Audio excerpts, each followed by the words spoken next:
বাংলাদেশ সম্প্রতি সংঘটিত ধারাবাহিক হত্যাকাণ্ড, রাজনৈতিক সহিংসতা, আইনশৃঙ্খলার পরিস্থিতির অবনতি এবং আসন্ন জাতীয় নির্বাচনকে কেন্দ্র করে জনমনে গভীর উদ্বেগ ও শঙ্কা তৈরি করেছে। এছাড়াও বাংলাদেশ বর্তমানে অভ্যন্তরীণ ও আন্তর্জাতিক বহুমুখী সংকটের মুখোমুখি হচ্ছে। এসব সংকট রাষ্ট্রের গণতান্ত্রিক স্থিতিশীলতা, নাগরিক নিরাপত্তা, জীবনযাত্রার মান এবং মত প্রকাশের স্বাধীনতার জন্য একটি গুরুতর চ্যালেঞ্জ হিসেবে প্রতিভাত হচ্ছে। এই প্রেক্ষাপটে বাংলাদেশ তরুণ কলাম লেখক ফোরামের উদ্যোগে দেশের বিভিন্ন বিশ্ববিদ্যালয়ের 1080 জন তরুণ কলামিস্ট সম্মিলিতভাবে দায়িত্বশীল নাগরিক অবস্থান থেকে এই বিবৃতি প্রদান করছে। বিবৃতিতে আমরা সরকারের নিকট নিম্নোক্ত 7টি প্রস্তাবনা উপস্থাপন করছি। আমাদের প্রস্তাবনা 1, সাম্প্রতিক সকল হত্যাকাণ্ডের তদন্ত ও বিচার। ইনকিলাব মঞ্চের মুখপাত্র ও জুলাই যোদ্ধা শরীফ ওসমান হাদির নির্মম হত্যাকাণ্ড সহ সাম্প্রতিক সকল রাজনৈতিক, অরাজনৈতিক হত্যাকাণ্ডের ঘটনার উচ্চ পর্যায়ের স্বচ্ছ ও নিরপেক্ষ তদন্ত নিশ্চিত করতে হবে। তদন্ত প্রক্রিয়ায় কোনো ধরনের রাজনৈতিক প্রভাব, পক্ষপাত বা অযৌক্তিক বিলম্ব যেন না ঘটে তা রাষ্ট্রকে নিশ্চিত করতে হবে। একই সঙ্গে দোষী ব্যক্তি বা গোষ্ঠীকে দ্রুত আইনের আওতায় এনে দৃষ্টান্তমূলক শাস্তির মাধ্যমে বিচারহীনতার সংস্কৃতি ভেঙে দিতে হবে।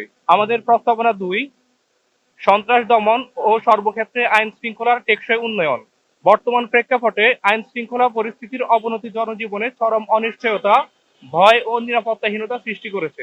সন্ত্রাস, চাঁদাবাজি, রাজনৈতিক পৃষ্ঠপোষকতাপ্রাপ্ত অপরাধ, সংঘবদ্ধ সহিংসতা দমনে রাষ্ট্রকে শূন্য সহনশীলতার নীতি গ্রহণ করতে হবে।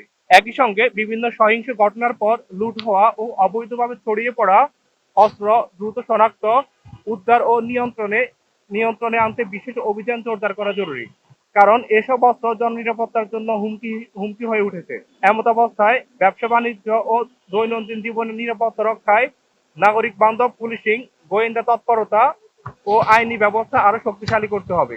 আমাদের প্রস্তাবনা 3, আসন্ন জাতীয় নির্বাচনকে কেন্দ্র করে স্থিতিশীল ও আস্থার পরিবেশ সৃষ্টি। আসন্ন জাতীয় নির্বাচনকে সামনে রেখে রাজনৈতিক সহিংসতা, ভয়ভীতি ও প্রতিহিংসার রাজনীতি থেকে বেরিয়ে আসা জরুরি। সকল রাজনৈতিক দল, অংশীজন ও নাগরিক সমাজের সঙ্গে গঠনমূলক সংলাপের মাধ্যমে একটি সহিংসতা মুক্ত, ভয়মুক্ত, অন্তর্ভুক্তিমূলক ও আস্থাভিত্তিক রাজনৈতিক পরিবেশ নিশ্চিত করতে হবে। নির্বাচন প্রক্রিয়ায় সাধারণ মানুষের নির্বিঘ্ন অংশগ্রহণ ও ভোটাধিকার প্রয়োগের নিশ্চয়তা প্রদান এখন অন্যতম প্রধান দায়িত্ব।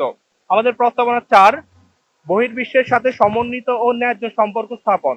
বাংলাদেশের আন্তর্জাতিক অবস্থান ও অর্থনৈতিক স্বার্থ সুরক্ষার জন্য বহির্বিশ্বের সঙ্গে সমন্বিত, স্বচ্ছ ও ন্যায্য কূটনৈতিক ও বাণিজ্যিক সম্পর্ক স্থাপন করতে হবে। বন্ধুরাষ্ট্র, আন্তর্জাতিক সংস্থা ও বাণিজ্যিক অংশীদারদের সঙ্গে সমান ভিত্তিতে সহযোগিতা, দ্বিপাক্ষিক ও বহুপাক্ষিক আলোচনার মাধ্যমে রাজনৈতিক, অর্থনৈতিক ও নিরাপত্তা সংক্রান্ত সম্পর্ক মজবুত করা উচিত। সময়োপযোগী কূটনীতির মাধ্যমে বাংলাদেশকে বহির্বিশ্বের নগ্ন হস্তক্ষেপ ও ষড়যন্ত্র থেকে রক্ষার জন্য সরকারকে সচেষ্ট ভূমিকা পালন করতে হবে। আমাদের প্রস্তাবনা 5, দ্রব্যমূল্য নিয়ন্ত্রণ ও মুদ্রাস্ফীতি রোধ। সাধারণ মানুষের ক্রয় ক্ষমতা রক্ষা ও অর্থনীতিতে স্থিতিশীলতা নিশ্চিত করতে দ্রব্যমূল্য নিয়ন্ত্রণ, বাজারে পর্যাপ্ত পণ্য সরবরাহ, বাজার মূল্য পর্যবেক্ষণ ও মুদ্রাস্ফীতি রোধে কার্যকর নীতি গ্রহণ করা জরুরি।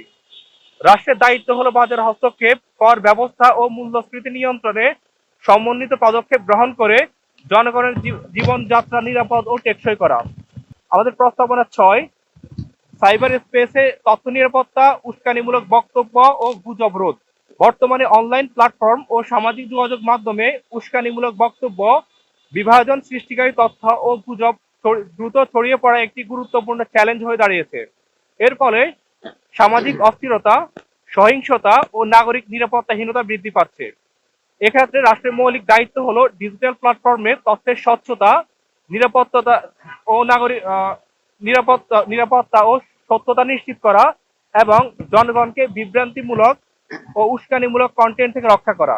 সরকারি ও সাইবার নিরাপত্তা সংস্থা, আইন শৃঙ্খলা বাহিনী এবং সংশ্লিষ্ট প্রাতিষ্ঠানিক কার্যক্রমকে সমন্বিতভাবে সক্রিয় করে অনলাইন জগতে অবৈধ, সহিংস ও বিভাজন কন্টেন্ট শনাক্ত, প্রতিরোধ ও নির্মূল করতে হবে। 7, মত প্রকাশের স্বাধীনতা, রাজনৈতিক সহনশীলতা ও সামাজিক সংলাপের পরিবেশ রক্ষা। লেখক, সাংবাদিক, চিন্তাবিদ, শিক্ষার্থী ও সচেতন নাগরিকদের নিরাপদ ও ভয়মুক্ত মত প্রকাশের পরিবেশ নিশ্চিত করতে হবে। ভিন্নমতকে দমন নয়, বরং গণতান্ত্রিক সহনশীলতার মাধ্যমে গ্রহণ করার সংস্কৃতি গড়ে তোলা জরুরি। রাষ্ট্র রাজনৈতিক সহনশীলতা, সামাজিক সংলাপ ও মত বিনিময়ের পরিবেশ বিকাশে কার্যকর নীতিগত ও বহুমুখী উদ্যোগ গ্রহণ করতে হবে। এছাড়াও গণমাধ্যমের স্বাধীনতা ও সাংবাদিকদের নিরাপত্তা নিশ্চিত করতে হবে।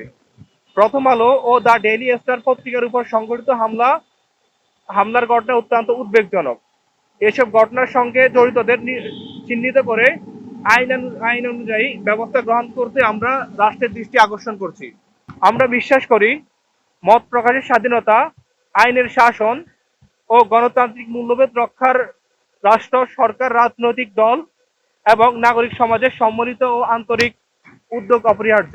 আমাদের এই বিবৃতিতে স্বাক্ষর করেছেন 1080 জন বাংলাদেশের বিভিন্ন বিশ্ববিদ্যালয়ের তরুণ কলামিস্টরা। এর মাধ্যমে আমি আমার উপস্থাপনা শেষ করছি।